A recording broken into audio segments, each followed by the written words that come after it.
Carson. Get dressed and let's get in the car. Who the hell are you guys? I don't see any IDs. Well, move unless you want to come the way you are. Hey, listen, who's arresting you? You or them? This is Mexico. You don't have any jurisdiction. Well, technically, they're arresting you. But we're escorting you back to your country. Es nuestro. Muchas gracias por su ayuda. Aren't you going to read me my rights?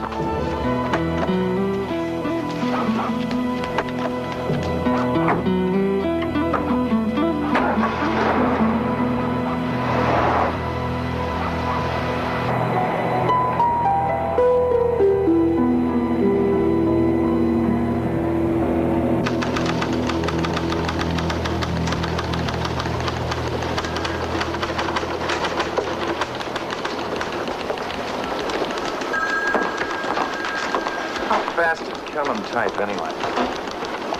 About twice as fast as he thinks.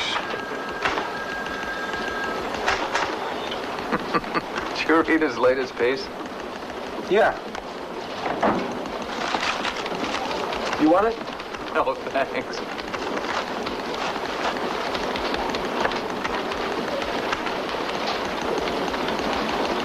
Who hired him anyway? I don't know. He was here when I got here.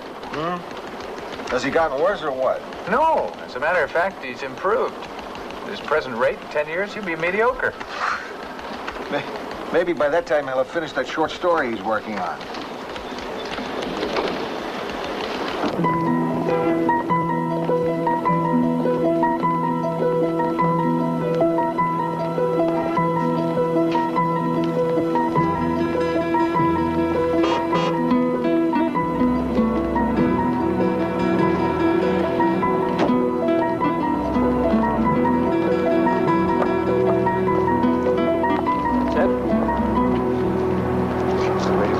Down to the bureau on top of this one from the FBI.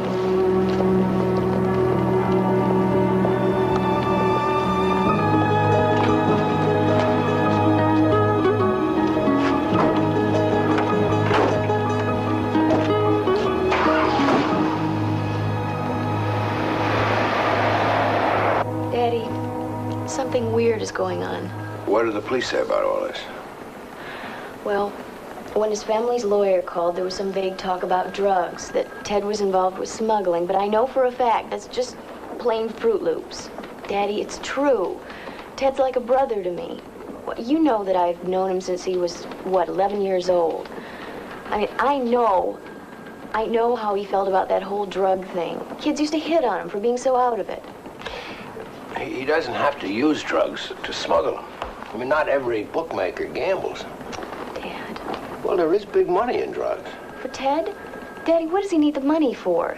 The son of the chairman of the board of Teletext? A kid whose father is the director of 5 other corporations? Come on, Daddy. It happens, Joni. I don't know. What do you want me to do? I don't know. Couldn't we at least find out what's going on? Daddy, please. His family's really upset.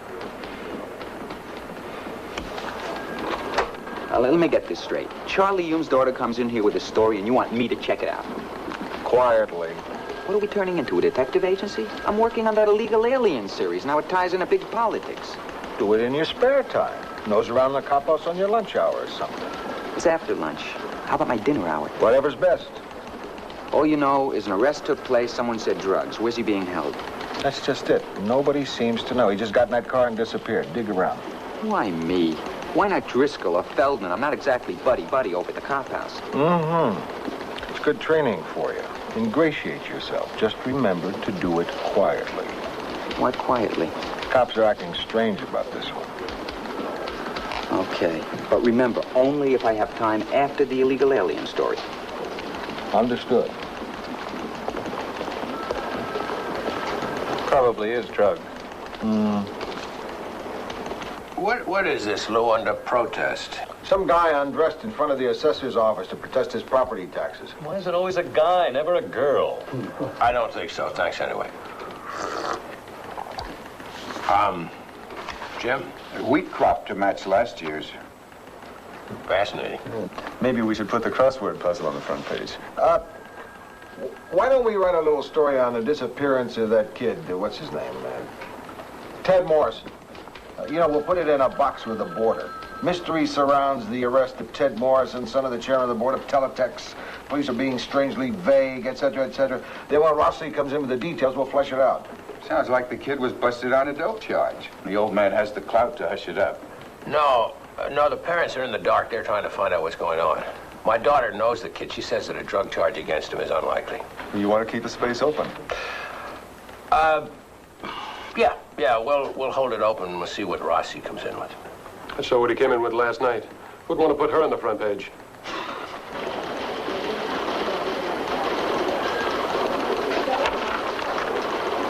Anything new on that brush fire out in the valley? Yeah, I think it might be arson. You think Charlie said it? He was so desperate for something for the front page. Nothing from Rossi yet, huh? No. City desk. Okay, Charlie, I'll be right in. Lou, this is Harold Soner. Hi. Hello. How are you?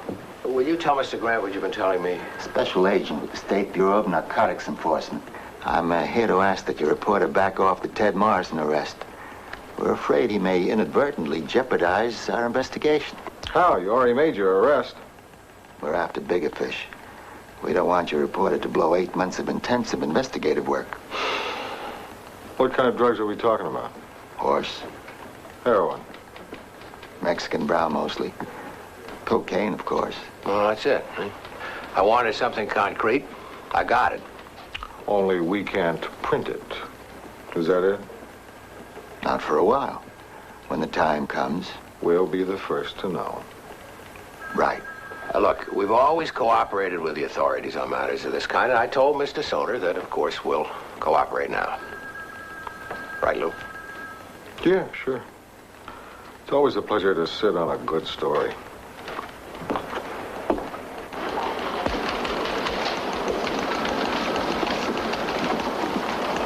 Rossi. Yeah, Lou? I asked you to check into that arrest quietly. What'd you do, go in there with a bullhorn? What are you talking about? You, at the cop house, making a lot of noise about the Morrison kid. But, Lou, Have you ever heard of the word discreet? Lou, I haven't been to the cop house yet. Why not? Wait a second. You haven't been there. No, I was hung up on the illegal alien story. I was planning to stop on my way home. I don't get it. I don't get it either. How did that narcotics agent know enough to tell us to back off a story when we weren't even on it yet? Let's call him and find out. Hi, listen, will you get me an agent by the name of Harold Soner at the State Bureau of Narcotics Enforcement? Yeah, thank you. Nobody knew you were doing this. Just you, me, Rossi, the guys in the budget meeting. And whoever they talk to. What's going on? Did you mention to anybody that you were working on the Morrison story? Almost forgot about it myself. Yeah. Yeah. I see. Okay, thanks. He wasn't in? I never heard of him. Lou Grant will continue in a moment here on A&E.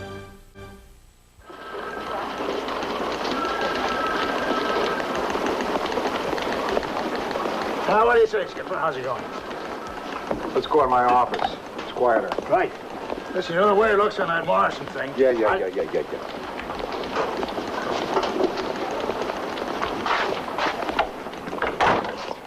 Okay, what'd you find out? Well, this kid, Ted Morrison, was arrested, but there's no record of his ever having been processed through here. Well, that's strange, isn't it? Not so strange if you tie it in with this other arrest. What's that? A friend of Morrison's, a Michael Carson, was picked up at the Mexican border by the same feds. I think this is just a drug rap, and that Morrison's old man is using his influence to squelch it. I keep hearing that. Lou Grant? Yes, I did. I called your office last night. Harold Soner? Oh, he is. Well, that's very interesting. Thank you very much. Cute. What's that about? A guy named Soner came in here yesterday representing himself as a special agent of the State Department of Justice, Narcotics. He tells us to lay off the Morrison story. Only when we called his office last night, they never heard of him. I get a call just now from the same office saying they made a mistake. Soner really is a narcotics investigator. You probably just didn't talk to the right guy, Lou. Those state bureaus are so messed up, it's a wonder they don't go around arresting each other. You think it's a drug case? Well, feds, Mexico, rich kid. Smells like it to me. You're right about one thing. It smells. Only if it's drugs, I'll personally double your salary. And if Soner works for the state, I'll triple it. Hey, that'll get me even from the Super Bowl. How about it, Charlie? I think Driscoll's right. It still sounds like drugs. We can harm an important investigation by running it prematurely. Maybe it is a drug case, but it's like none I ever heard of. Usually they're trumpeting about what a great job they've done. Yeah, $X million worth of illicit narcotics seized. Yeah, well, the picture roll is 2 weeks later, they announce that it's mysteriously disappeared. The mice ate it. Listen, at the very least, someone's playing fast and loose with these kids' constitutional rights. Right. Hold it. Just let me think a minute. What is it, Charlie? Why should we walk on eggshells for this one? I just don't think we have enough. Wait a minute. You sound like a locker room. The point is, we'll get enough if we go with the story. Smoke out the rest of it. Run it as a mystery. Where is Ted Morrison? Who arrested him? What's he charged with? I say we get it out in the open. Pressure him. Enough pressure and something's bound to surface. Oh, yeah, something's liable to surface, all right. You all agree? Absolutely, I do. Okay, we'll go with it. Box below the fold and run over to page 3. I have a nagging feeling about this, I don't mind telling you. I don't like it a bit.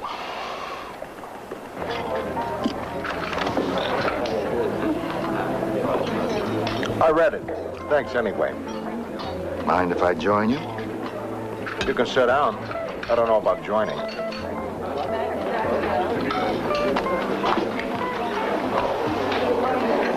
Interesting article. Nicely written. We do our best. I was under the impression we had an understanding. You told me you'd keep hands off. I told someone that, yes. But when I checked on him, I discovered he didn't exist. All right. That ID was improvised. I was trying to keep things simple. Then why don't you start by telling me what's going on? I'm sure you must have guessed by now. I'm a very plain man, Mr. Soner, if that's your name. I don't like subtlety. It makes me nervous. If you want to talk to me, talk plain. I suggest you have a talk with your publisher. We have an arrangement with your newspaper. What do you mean arrangement? Who's we?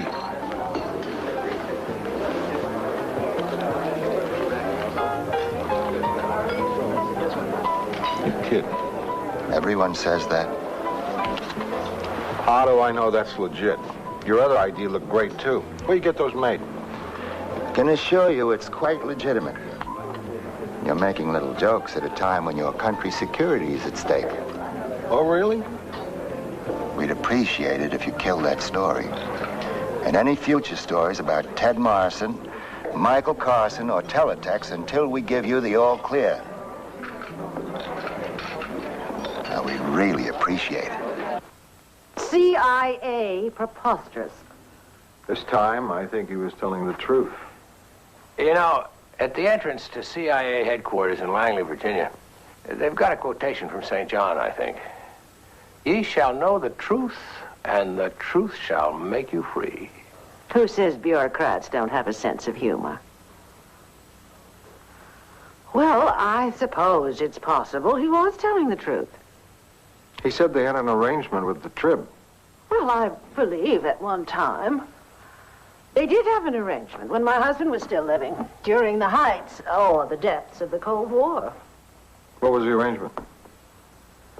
Well, I remember different things. Harmless things, it seemed to Matthew at the time. Almost routine. But of course you realize that practically all the media in this country has been involved with the CIA.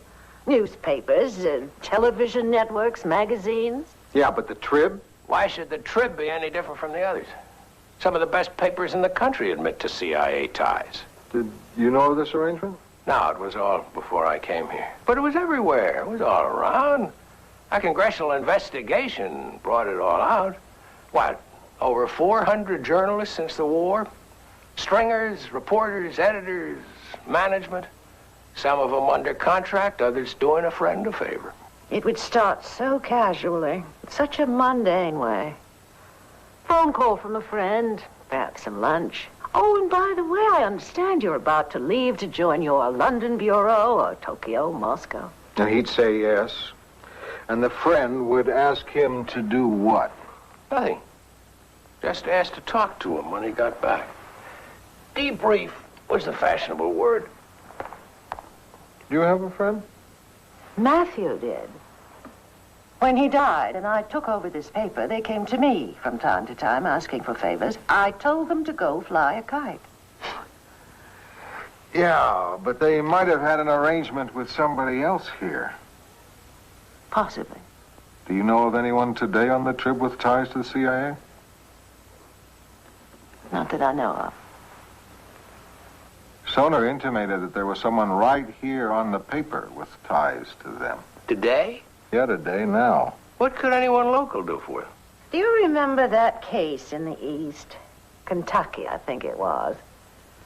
There was a young man hired as a reporter on a respected paper. Couldn't type, couldn't write. Nobody really knew why he got the job. Turned out the CIA had planted him for a career cover so that he would have a history of having worked as a newspaperman. And then they could plant him plausibly on a paper overseas somewhere. Tricky. Quite. And it doesn't take much of that before every American newspaperman abroad is looked upon as a spy. Yeah. And everything we print looks fishy, even the weather reports. All right. They might be handling it clumsily. But if national security is somehow involved... Every time anyone mentions national security, we shut our eyes and turn our heads. Nobody even wants to know the time of day. I say, let's open our eyes and keep going. I do, too. Well, why don't we... Mr. Grant, please. I've already made the decision. Why must you continue making arguments when people are agreeing with you? We could be in for some heat. I know. Too bad. Oh, stop acting like you're so concerned. You love it when things heat up.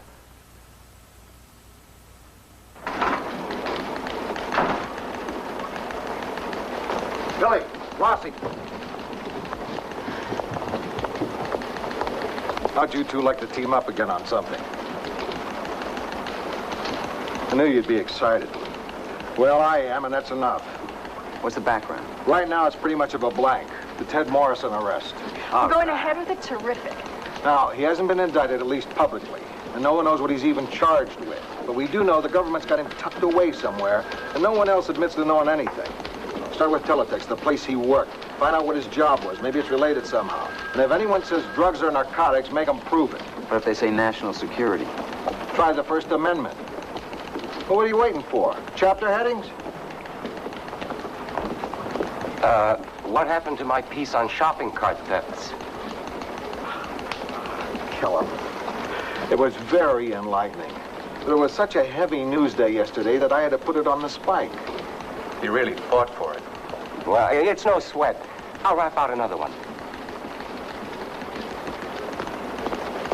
Rap out. I like that. Every time he hears the bell ring on his typewriter, he goes to lunch. Who? You think Rossi's the one? Probably. Along what? The guy at the Trib who's on the CIA payroll. Are you crazy? Rossi hates the establishment. Good cover. What's the matter? You gone dippy? If I believe Rossi works for the CIA, then I'd have to believe anyone around here could. Well, almost anyone. Does that include me? Or you? Of course not.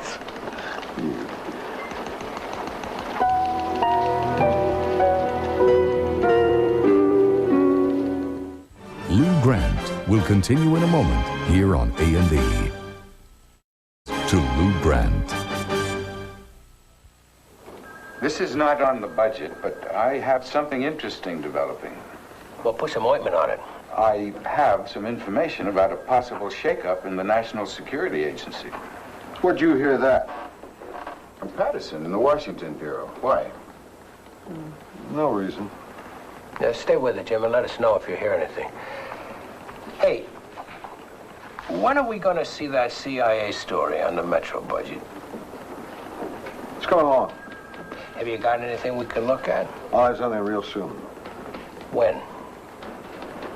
Can't tell. Charlie, speaking of the CIA, there's a rumor bobbing around that someone on the trip has got an umbilical cord to the agency. And that he, or she, is feeding them information. Well, Anybody else hear that? Yeah. We all heard it. is it true? Well, we can't be sure, but it kind of looks that way. Do you have any idea who it is? they don't exactly wear signs. Actually, it could be anyone. Oh, I hope it's that new music critic. I don't like him. Funny you should mention that. I heard of a music critic back east who was on their payroll. I mean, he had a contract with them. Traveled to music festivals all over Europe. Our man in Salzburg, huh? Not a bad job. Bite your tongue. Can we get back to the budget, fellas? It's something familiar. It's something real. The rest of this is just fog. Joan? Oh, may I speak to Joan Hume, please? Billy Newman. Joni? Hi, it's Billy Newman of the Trib. Yeah. Listen, I wonder, I need you to do me a big favor. Could you set up an interview with Ted Morrison's parents for me? Oh, well, I didn't think it would be easy, but I thought maybe you'd have a better shot at it than I would. Oh, great, Joan, great.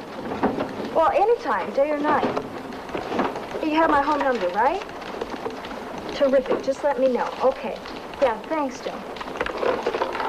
If you're looking for the submarine plans, I burned them. Oh, hi. Hi there. What was I doing in your desk? Oh, were you in my desk? I was looking for your candy bar stash. You? Look. You're the one who's been stealing my Snickers. Oh, not so loud, Rossi. I'll buy you a whole box. You have been copying my stash, and I thought I was going nuts. Rossi. You, the cottage cheese queen, have been scoffing one of the few pleasures I have in life. You're not going to tell anybody, are you? Look, just stay out of my drawers, okay? Oh, cut it out. Everyone's affected by this thing. You should have been at some of the budget meetings lately. You can feel the paranoia growing, like mushrooms in a science fiction movie. I felt it myself.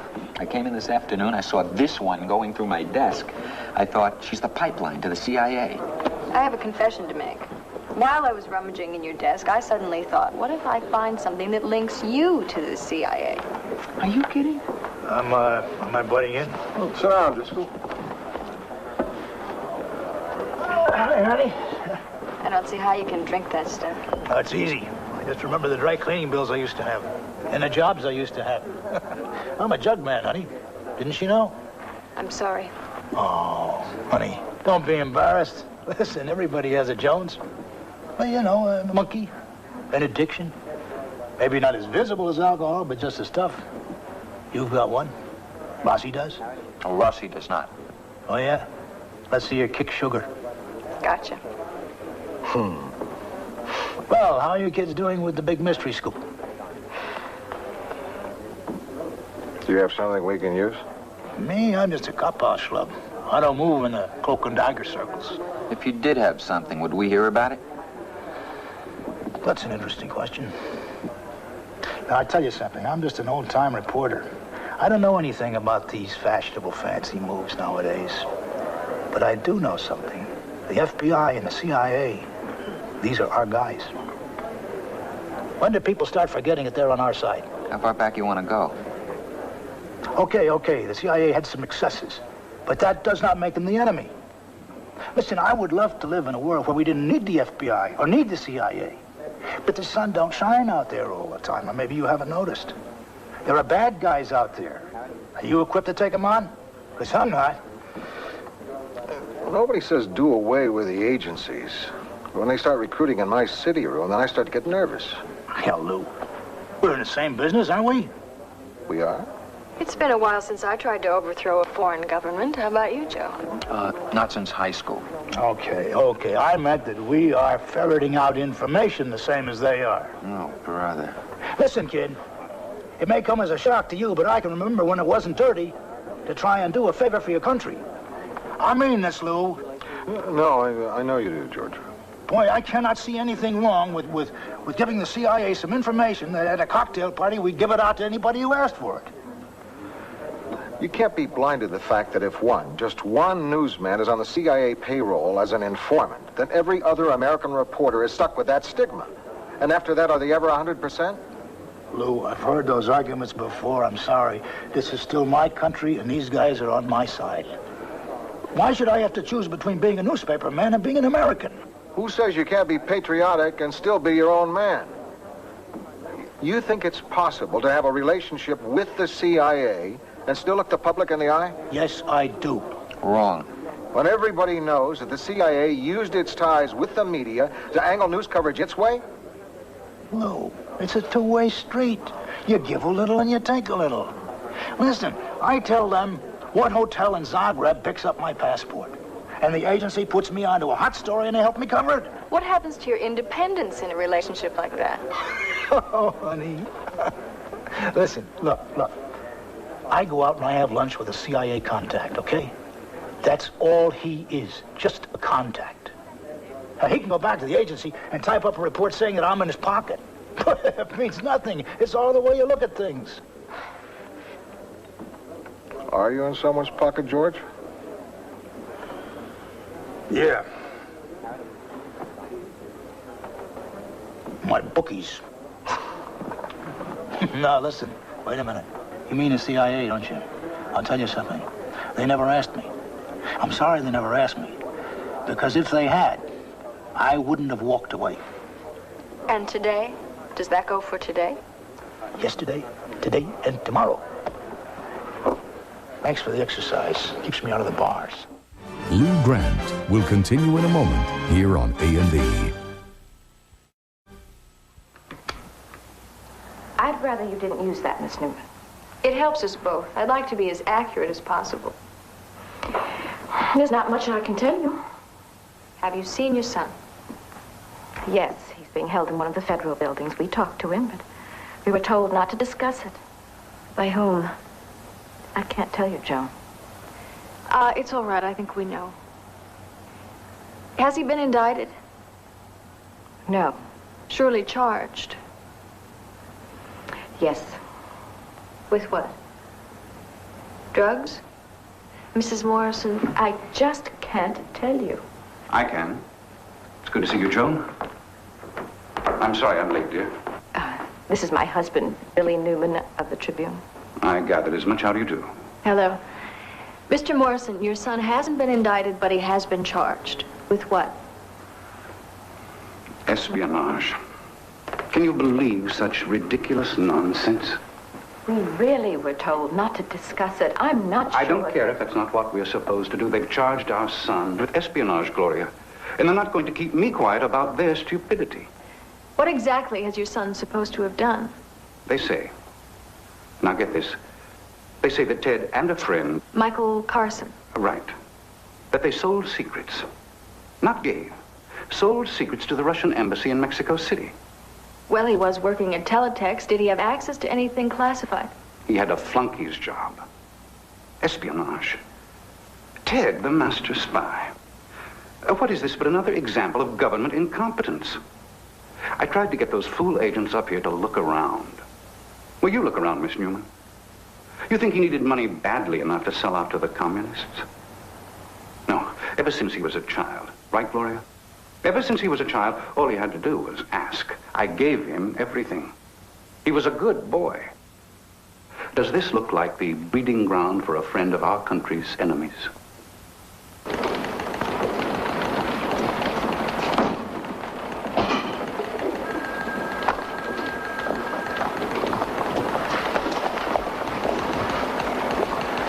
Wait, don't tell me. Let me guess. You're angry about something. I just spent 2.5 hours at Teletext getting the old fast shuffle. Not only did I get zip on Ted Morrison, they wouldn't even admit to things that are printed in their brochures. Are you not a prime contractor for the CIA's communication systems? And they said? Go stick it in your hat. No, not in those words. They kept bucking me to Mr. X, Mr. Y, Mr. Z. He'd have to clear it. Only Mr. Z turned out to be in Goose Bay or Tanzania or Nogales, skiing. In other words, you came up empty. Lou, they are a very tight-eyed company. Well, why don't you go back to your desk and meditate for a while? Oh, here. You might want to add this to your file. Some things that Driscoll came up with. Like the fact that Ted Morrison was a clerk with not only top secret, but crypto clearance. Like the fact that he worked in Department 1322, Building L5, also known as the Black Vault, the code room. He handled coded materials, key settings, computer programming materials. You know, the stuff they change daily to make sure it's secret. Where did Driscoll get this? I didn't ask him. Maybe he went skiing with Mr. Z.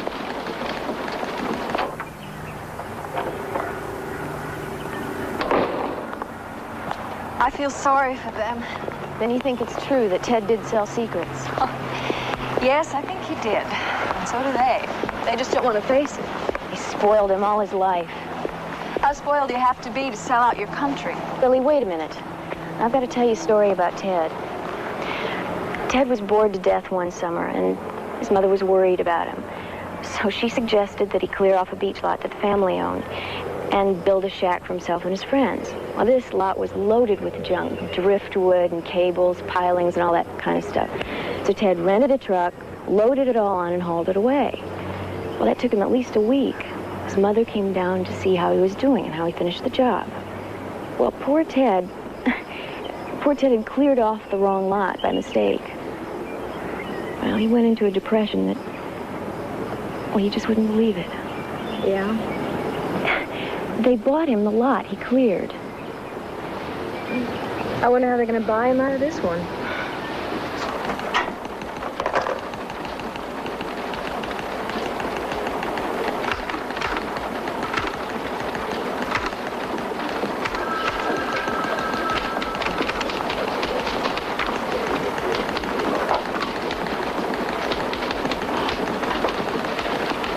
How about a cup of coffee? I don't want one, thanks. Sure you do. You want a cup of coffee.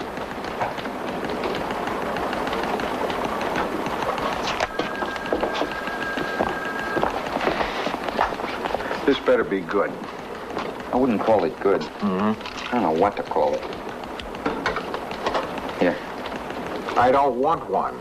I don't drink it. Let's have it. I got to thinking about something you said a couple of days ago. About Kellum and how he got his job here, who would hire him, what kind of references he had. So?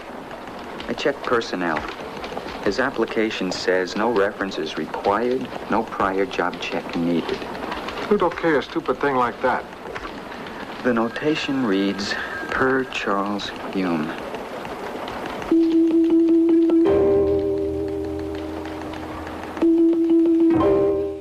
Lou Grant will continue in a moment here on A&E. Well, listen, Lou. If Charlie hired him, then Charlie had to know. Listen, before we go off half-cocked, there's got to be a record somewhere. I want to know where Kellum worked before the Trib was blessed with his presence. Okay, but I have to work out of my apartment. I put in a tab for the phone, right? Yeah, get going. Check with me if you have to leave L.A. I like it.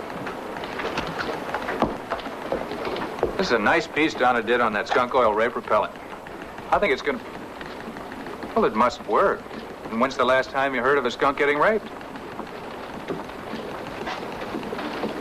Maybe they just never reported. Okay, thanks. No good. I was just going to get you. Got a call just now. There's a possibility that Ted Morrison may not be indicted. The whole thing is up in the air. Where'd you get the tip from? You think your reporters are the only ones with sources? Charlie, you and I have to have a talk. Well, it'll have to wait. I'm overdue now for a meeting across town. When do you get back? I don't know. How about 6:30 at McKenna's? I don't just want company. It's important. Okay, 6:30.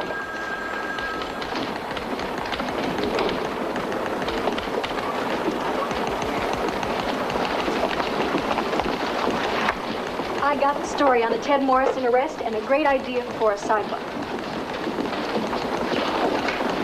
That's swell. Maybe you didn't hear me. Listen, his parents just admitted he's been charged with espionage. You want me to come back tomorrow? That's great, Billy. Write it up.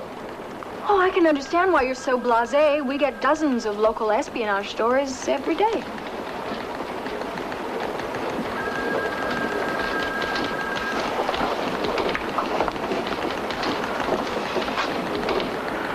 I think Kellum's our CIA plant.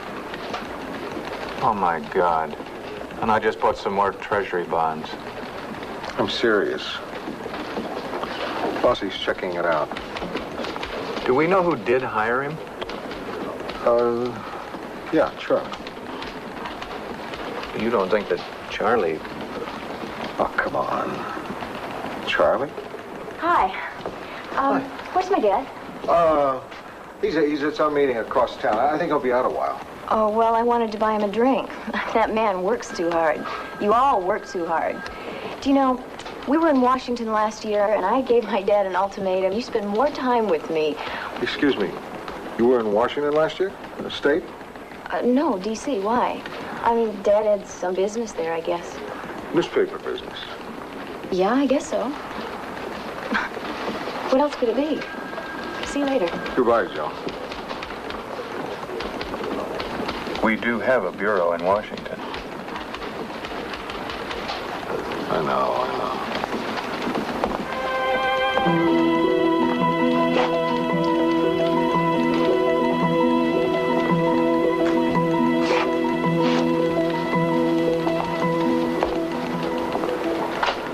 You want me to come along? No. No, thanks.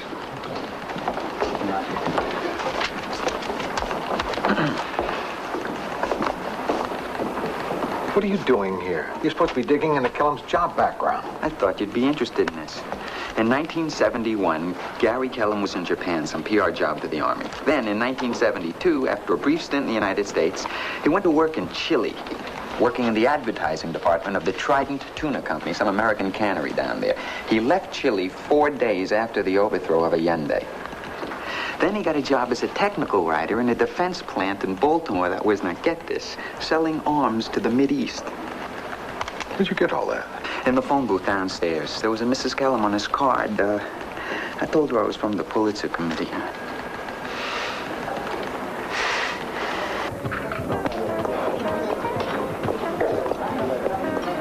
I didn't have time to go into it earlier with you, but it's a real barrel burner.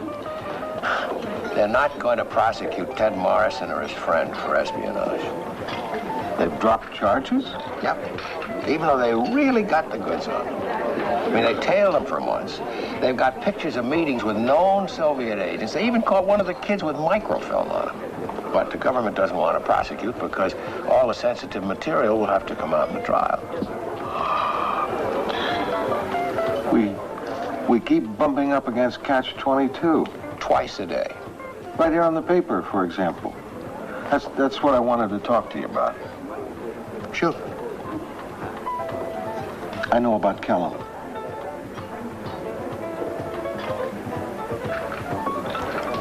That's true, Charlie? Yep. There wasn't anything I could do. You could have said no, other people have. Other people don't have Mrs. Pinchon as a boss. Mrs. Pinchon? Well, of course. How do you think it started? She said she didn't know anything about it. When did she say that? You were there. We were both in our office. What are we talking about?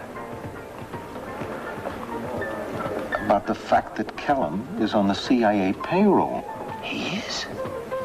Are you sure? Of course I'm sure. You just admitted it. What are you talking about? I said I knew about Kellum, and you looked guilty. And I said, then it's true. And you said there wasn't anything you could... What are we talking about? Mrs. Pynchon forced me to hire that Locks, who was the son of a cousin of hers. Now, you know how she feels about nepotism. I think she was ashamed that she did it. So that's why your name was on his card up in personnel? Yeah. Boy, oh boy, am I glad. I'm really happy. You're not in the CIA. How many of those have you had? It all seemed to add up. You were in Washington on some kind of business last year. You know an awful lot about the CIA. You were coming up with inside information. And then this Kellum thing. Sure, I was in Washington. I went to the Smithsonian, to the Pentagon, to the Lincoln Memorial, to a couple of bars, a couple of restaurants. Charlie. I can't believe it. I mean, as long as we've been friends, not only do you suspect me of a crummy thing, but you investigate me behind my back. How low can you get? I mean, did you run a credit check on me, too? Charlie. I mean, you know there's no excuse for this. All you had to do was come to me and lay it out. Well, Charlie, what do you think I'm doing here? Boy. I mean, if you'd only come to me early, you could have saved us both a lot of trouble. Charlie. What do you mean if I... Huh? I could have saved us both a lot of trouble. How about another drink? No. Come on. What did you mean? Saved us both a lot of trouble. Well, I started to think about how you left Minneapolis. How you wrote me for a job out of the blue. I realized that I didn't really know what you've been doing these last 10 years. I mean, I never checked. I just took your word for it. And then after I spoke to your old company commander, who incidentally is now driving a truck. But wait a minute. Let me get this straight. You've been investigating me behind my back because you thought I was on the CIA's payroll? I can't believe it. After the years we've known each other? Looks like we're both wrong. I'm sorry. I'm sorry, too. I'm sorry this whole thing happened. I'm glad it's over. Right. It's over. It's finished. We can forget about it. Right.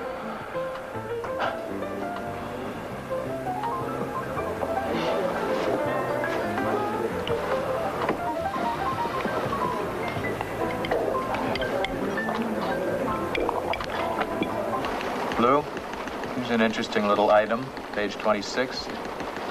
Theodore Morrison and Michael Carson, both age 22, were released from custody late yesterday from Highland Heights Jail. Drug charges having been dropped because of insufficient evidence. Two-inch story like that, and look what we went through.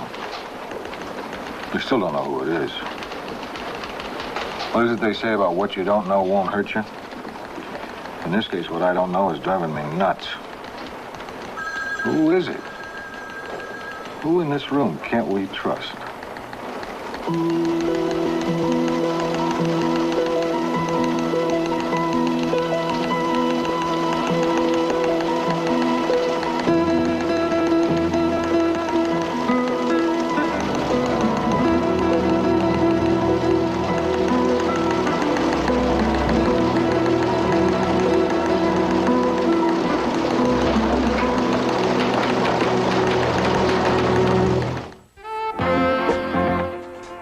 From women who can't bear children to lonely hearts who just want something to love, more and more women are turning to baby snatching.